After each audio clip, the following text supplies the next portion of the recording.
Welcome back to my studio. Well, we have something different today. It's pastel painting. One of my favorite mediums, but you don't see me doing it too often because I'm mostly painting in oils and acrylics. But I also enjoy pastels, so we're going to look at a new brand of pastels, for me anyway, and then dive into a pastel painting. I hope you stick around and enjoy this new demonstration.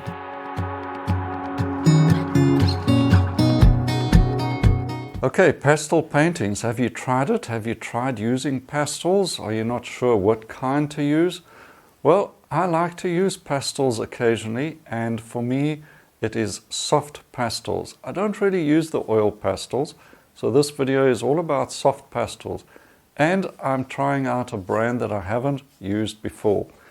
It's this beautiful set of pastels. Actually, there are 3 sets that I've got, but this is a general set, and it's made by a company called Jackson's.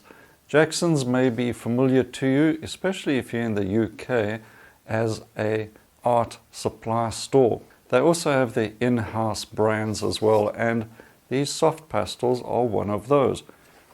Now, these pastels remind me a lot of Unison pastels, also incidentally a UK brand. And as you can see, they are nice and thick and sort of chunky pastels. And I love that. And especially for my style of painting, as you're going to see in the forthcoming demonstration, I sort of use pastels like I use a paintbrush. Lots of thick strokes, lots of energy, lots of action. And basically, I apply pastels like I apply paint. So the skinny pastels that you also find are terrible for me because I always break them and they crumble or something like that, and it's really a waste of time and frustrating. So I like the thick, chunky pastels that can handle a bit of rough work. And I thought, let's try these Jacksons out because they're not as expensive as the Unisons, and the Unison pastels are pretty expensive, especially for me who has to import them from the UK. It's quite a penalty. So we're going to try out these. I'll mix and match a few of my other pastels as well if I don't have the right color. And let's see how they work out.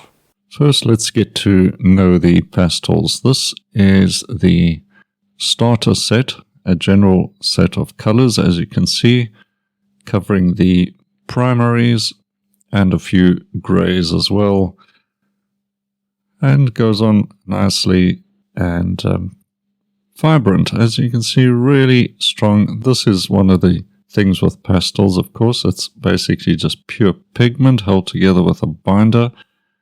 Now this is a set of blue colors. I think this is the number 6 set you'll find on Jackson's, and basically to cover cools, shadows, and any sort of sky colors. And it's important for me to have a good set of shadow colors, so that'll do it. And this is my sort of earthy grays, and pretty much like my local landscape colors. And I think this set is a number 9 selection on Jackson's.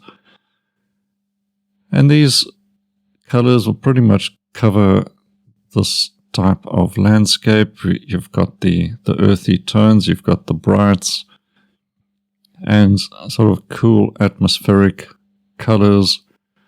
So I think pretty much a good selection. Here's our reference. That'll be my guide, and I'm using Fabriano toned paper. That's called Clay, 120 grams. And I'll be using my selection of pastels and following my process, which is basically that of mark making. So I'm not wetting the pastels or using alcohol blending for the pastels, anything like that. I'm making marks as if they are brush strokes. First off, just doing a very rough drawing, trying to keep the pastel on the paper and just moving it about. very much like I would use a pencil. And, when you follow a process you're familiar with, it's going to stand you in good stead for just about any subject and using just about any medium. I treat pastels like an opaque medium, and that's going to help me create paintings that hopefully are recognizable or following my sort of style.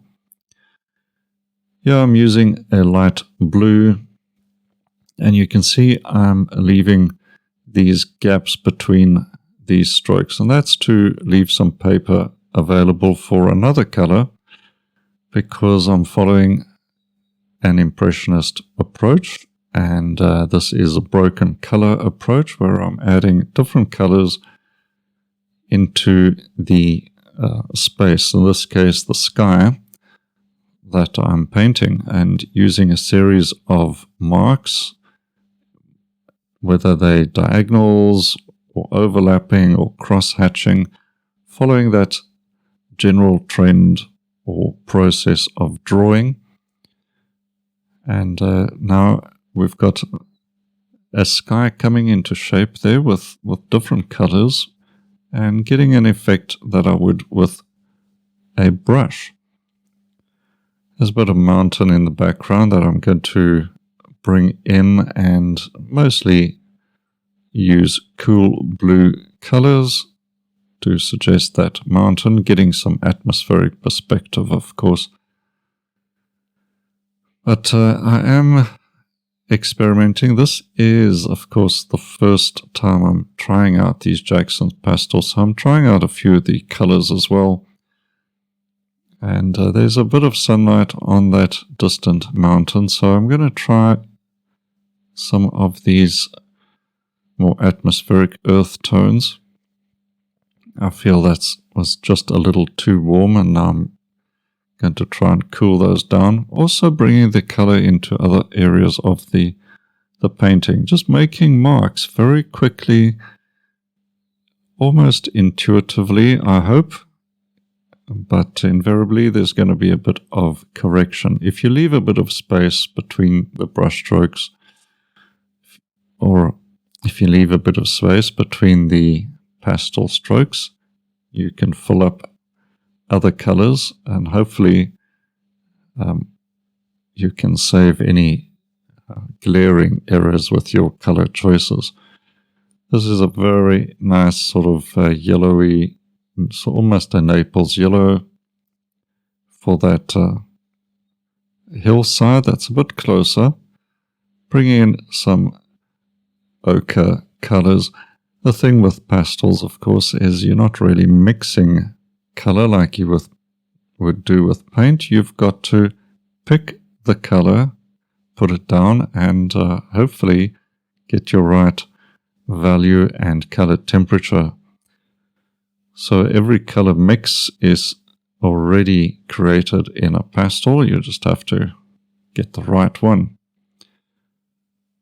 Now I'm trying to fix up that distant mountain there. I didn't really like the warm colors, and I've just got to push it all back with some cools.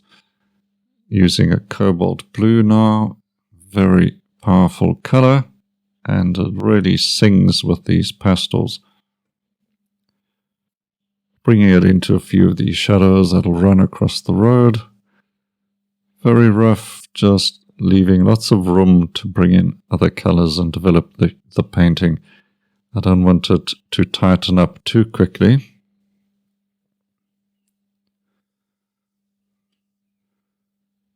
So many blue shades to work with, so I am trying a few out.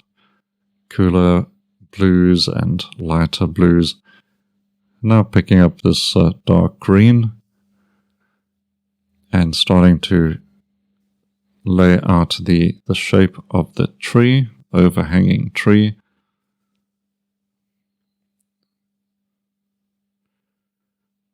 And as you progress, creating marks, trying to get the values correct. That's a big issue, of course. You've got to get your values correct. and then try to get interesting colors. So plenty to think about. I brought in a selection of some of my older pastels as well. Just wanted this kind of an oxide green. It's actually a Unison pastel in this case, and I find the Unison pastels just to be a touch softer. So we'll see how those Jacksons work out. I think as they wear down a bit, I'm going to get a bit more of the softer color coming through. Now suggesting those tree trunks just to join up the shapes a little, bringing some of that dark brown into the road, trying out a little bit of the sort of cool blue-green. Not entirely sure about that, but we will see how it works out.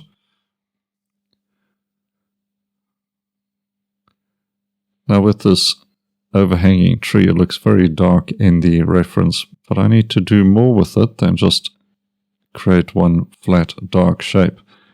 Having said that, I would have liked to have started off with the sort of dark blue color and work from that, but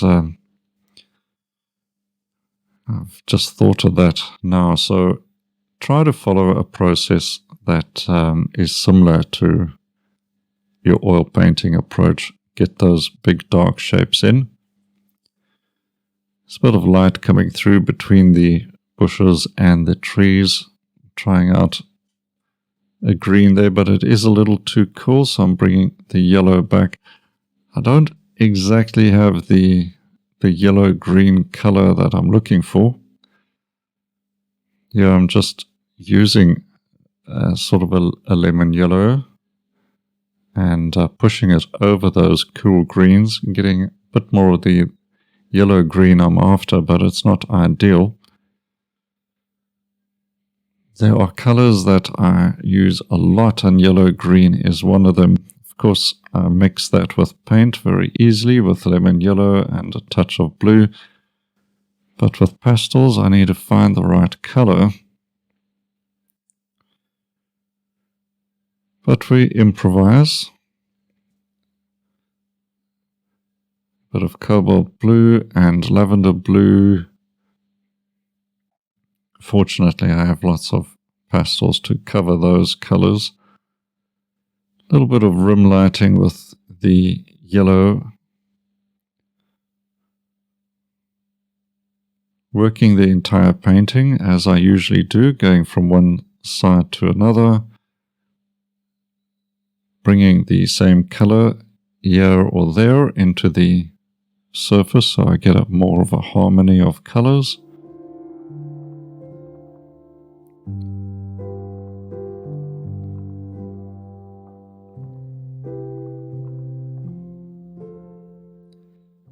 And here a sort of a grey-green, mixing that into those ochres, building up the layers to get an interesting pattern and a surface of overlapping colors.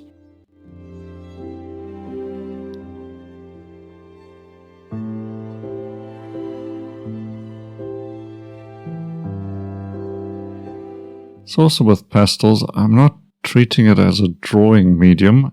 It is a painting medium. It's simply a dry painting medium. So I'm always trying to think of brushstrokes and replacing them with the marks, the pastel marks. So it's that thought process of painting, but using a dry painting medium, a dry stick, which is replacing my paintbrush. But don't worry, if you haven't painted with pastels before, you'll quickly get onto the way it works.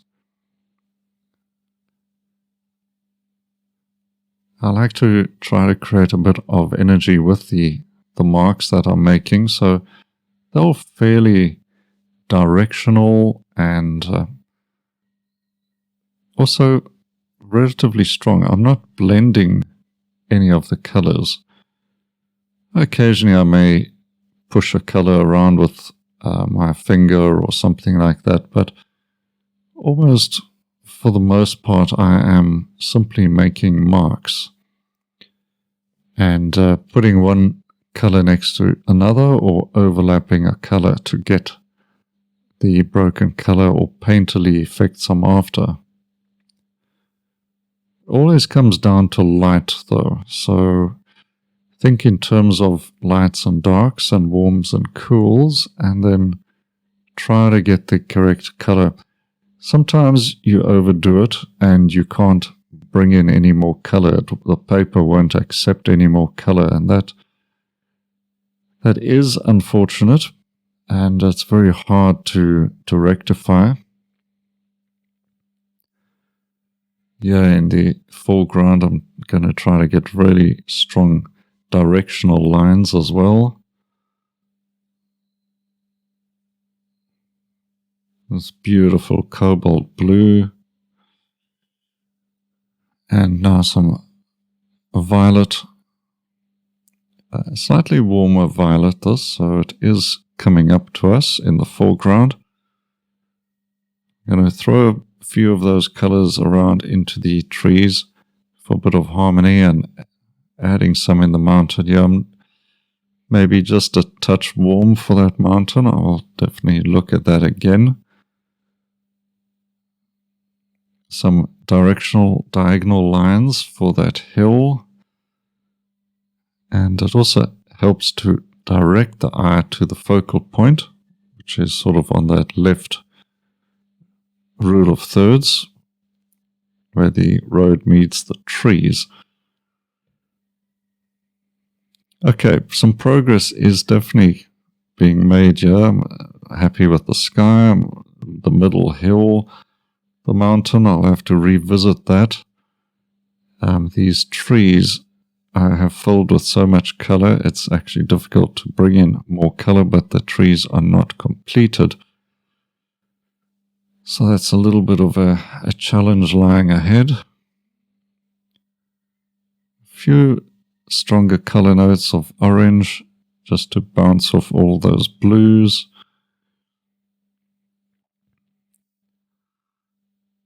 This light blue is actually very helpful, linking up with the mountain and sky colors.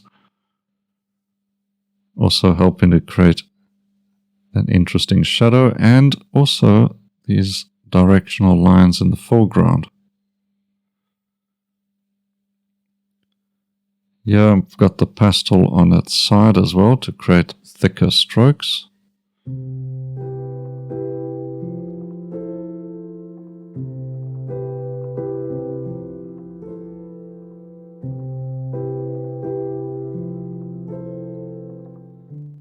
A light, almost a white pastel to create some highlights, and also a few little highlights here or there as well, just to attract the eye.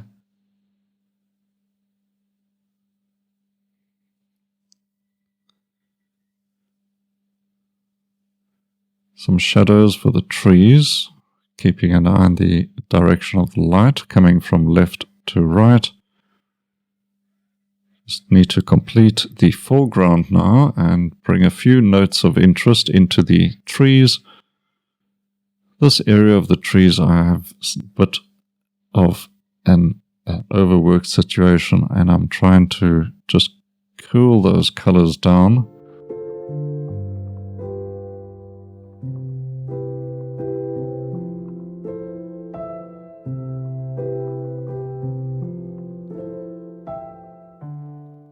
I'll also try to add a figure if I can, though with these size pastels it's not the easiest. A few accent colors with burnt sienna, bringing that into the trees as well. Let's get a rough figure in now, just starting with a dark shape, a touch of red, and the legs, I think it's pretty much there. A few final touches now, getting a little bit more variety of greens into the sort of middle ground trees.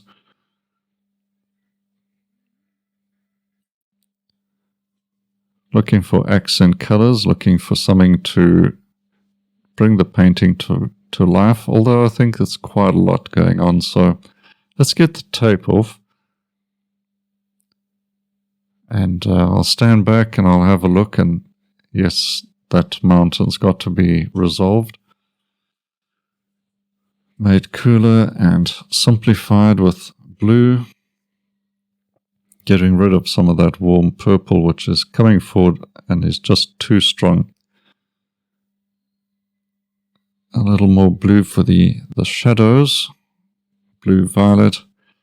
I think that's a big improvement because that warm purple was creating a situation where the distant mountain was sort of trying to overlap the middle ground mountain, and we can't have that. So get rid of value contrast, get rid of some of that warm purple, and that's working out a lot better.